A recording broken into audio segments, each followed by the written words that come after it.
Olá, olá, bem-vindos ao canal Práticas Pedagógicas. Hoje a gente vai continuar aí falando, sobre aqui o livro Crianças Pequenas Continuam Reinventando a Aritmética, que são as implicações da teoria de Piaget, sob o olhar aí de Constance Camille, Linda Leslie e Joseph.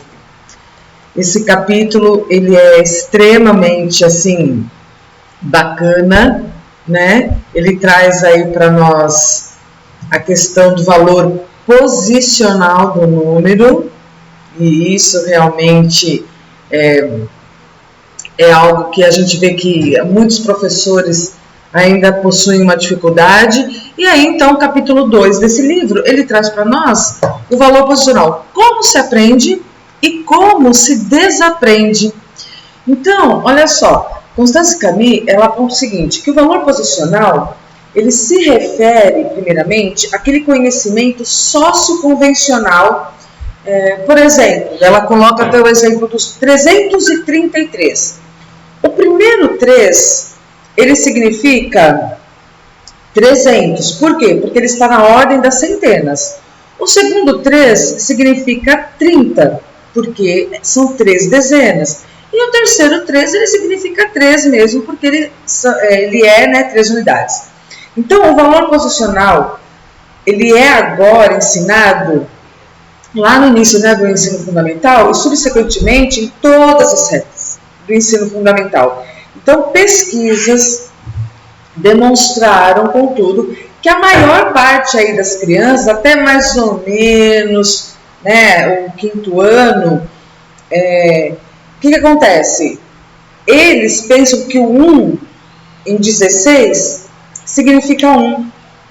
Então, essas descobertas, de acordo com as pesquisas que foram relatadas, e as pesquisas relatadas, a primeira vez foi lá em 1980, 1982, por Mieko Camille, e mais tarde, essas pesquisas foram aí confirmadas por outros pesquisadores, como Ross, em 1986. Então, esse capítulo 2 do livro Crianças Pequenas Continuam Reinventando a Aritmética, ele revisa esses estudos de Ross, o estudo de Cowley, que foi lá em 1988, e aí explica também a questão da natureza, da natureza da representação e como se aprende o valor posicional, discutindo aí com os algoritmos de transporte de empréstimo. Ele mostra que esses algoritmos, quando a gente fala transportar e emprestar, desensinam o valor posicional pela criança. Vamos falar um pouquinho sobre o estudo de Ross. Ele partiu a partir daí dos estudos de Mieko e de outros pesquisadores, em um estudo abrangente de conhecimento, do conhecimento que as crianças têm do valor posicional. Então, as crianças, os sujeitos aí do seu estudo foram 60 crianças que iam do primeiro ao quinto ano, tá? E tinha, aproximadamente 15 crianças de cada, certo? E do segundo ao quinto ano, na verdade. 15 crianças de cada. E a amostragem, ela foi incomum. Pelo fato dela, ter selecionado aleatoriamente crianças de 33 turmas, a partir da matrícula de 5 escolas aí do ensino fundamental lá da Califórnia, Então, as escolas, elas foram selecionadas para representar as comunidades urbanas, rurais, públicas e privadas. E a diversidade, no que diz respeito à série de livros de matemática que eram utilizadas aí por essas escolas, ok? E uma das tarefas que a Ross apresentou, ela mostrava 25 palitos, Sabe esse palito que é quando a gente vai no médico, abaixa a língua, palitinho de sorvete, Usava isso para cada criança e isso era entrevistas individuais, somente ela e a criança. E ela sempre pedia para que as crianças contassem, esses palitos e que depois que os contassem, que escrevesse o número. E aí Rosa, então, ela pegava no número 25 e ela circulava o 5. E aí ela perguntava assim, Essa parte tem alguma coisa a ver com a quantidade de palitos que você tem?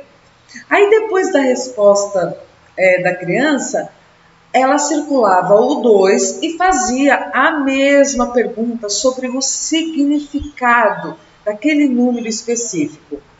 E aí, gente, o curioso é que ela teve 4 níveis de resposta. E os níveis aí de respostas encontrados foram esses, ó. Nível 1.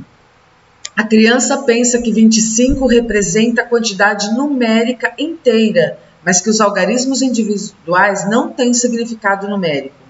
Nível 2. A criança pensa que o 25 representa a quantidade numérica total, mas inventa significados numéricos para os algarismos individuais. Por exemplo, a criança pensa que 5 representa grupos de 5 palitos e que 2 significa grupos de 2 palitos. E o nível 3. A criança acha que 25 representa a quantidade numérica total e que os algarismos individuais têm significados relacionados a grupos de 10 ou de 1, mas tendo apenas uma ideia parcial ou confusa de como tudo isso funciona. A soma das partes não precisa ser igual ao todo. Por exemplo, a criança acha que o 2, algarismos individuais, são unidades, e que o 5 representa as dezenas e o 2 as unidades. E o nível 4, a criança acha que 25 representa a quantidade numérica total, que o 5 representa as unidades e que o 2 representa as dezenas e que o todo deve ser igual à soma das partes. Bom, gente, Ross basicamente acabou descobrindo com isso as mesmas coisas que Mieko. Embora toda criança que participou do estudo tenha sido capaz de determinar o número de palitos e escrever o numeral adequado, somente lá no 5º ano, metade das crianças demonstraram saber que o 5 representava 5 palitos e que o 2 representava 20 palitos. Bom, o estudo por Cowley ele já foi diferente do anterior. Aqui, ele revelou esse estudo a incapacidade das crianças de entenderem o valor posicional. Foi trabalhado com a subtração e a incapacidade deles de produzirem respostas corretas. E aconteceu em uma escola pública, em uma escola particular, católica, da mesma localidade.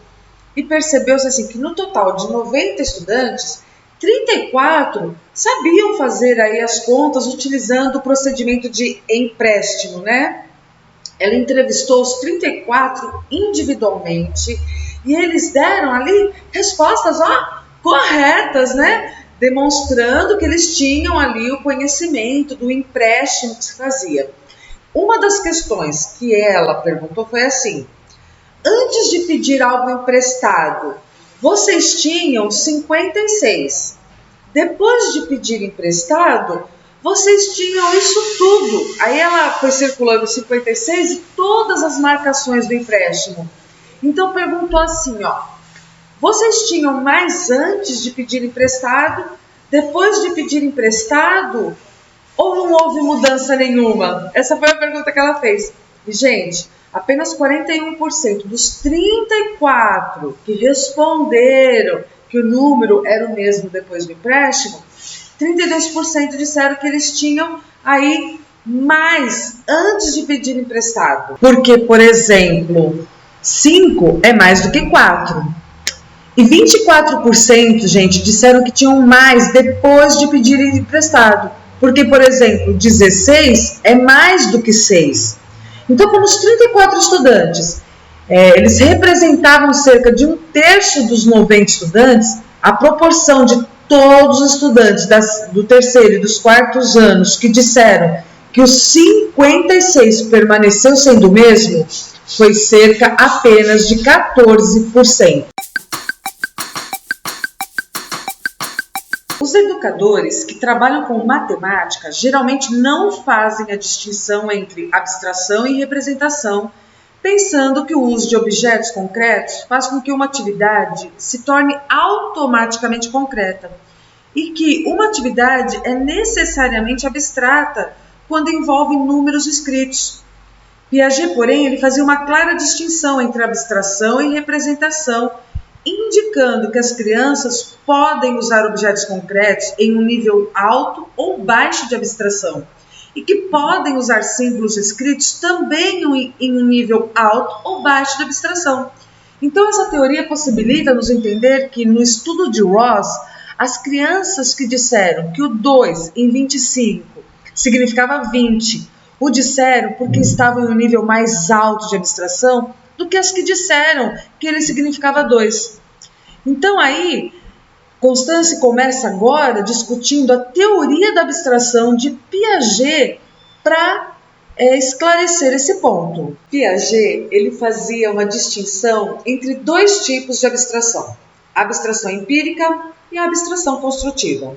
Na abstração empírica, nós nos concentramos em uma determinada propriedade do objeto e ignoramos as demais. Por exemplo, quando a gente abstrai a cor de um objeto, a gente vai se concentrar na cor e a gente ignora todas as outras propriedades que ele tem, que pode ser o peso, o material dele do qual ele é feito, que pode ser plástico, metal, alumínio, madeira. Então, agora, a abstração construtiva, ela envolve realização de relações mentais entre dois ou vários objetos. A gente pode avaliar como semelhante, diferente, dois, né? Como foi dito lá no capítulo 1, que a gente, né, vê por que defender a reinvenção da aritmética aí, né? Essas relações, elas se dão no mundo externo, tá?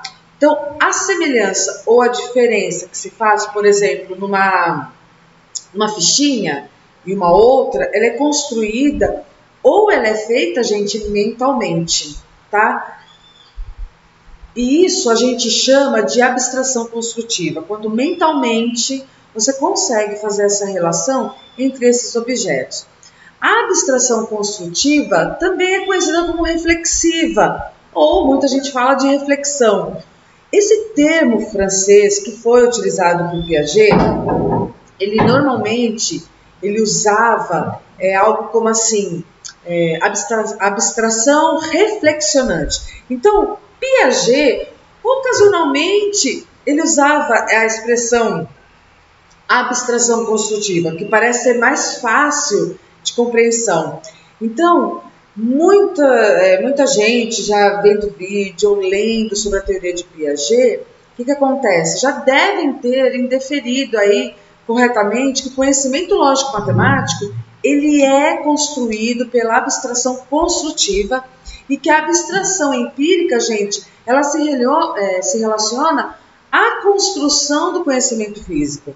Então, a tarefa aí de conservação do número demonstra que os objetos concretos eles podem ser utilizados em um nível mais alto ou um nível mais baixo de abstração.